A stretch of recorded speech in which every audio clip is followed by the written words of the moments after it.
மன்னன் மாளிகையில் வாழும் மஞ்சள் வெயில் ஆடை கட்டி வந்ததென்ன மெல்ல கண்ணன் நீதான் என்று நீரா வந்தாள் என்று காதல் கதை ஜாடைகளில் சொல்ல மாலை கண்மயங்கும் வேளை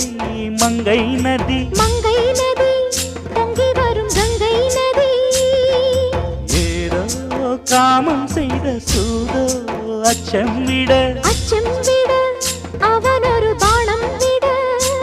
புது லீலைகள் தான் அதிகாலை வரைதான் அடிக்காதலி கண்மணி ஆஜா ஆஜா கையணைக்க ஆஜா ஆஜா दिल भर जाने दिल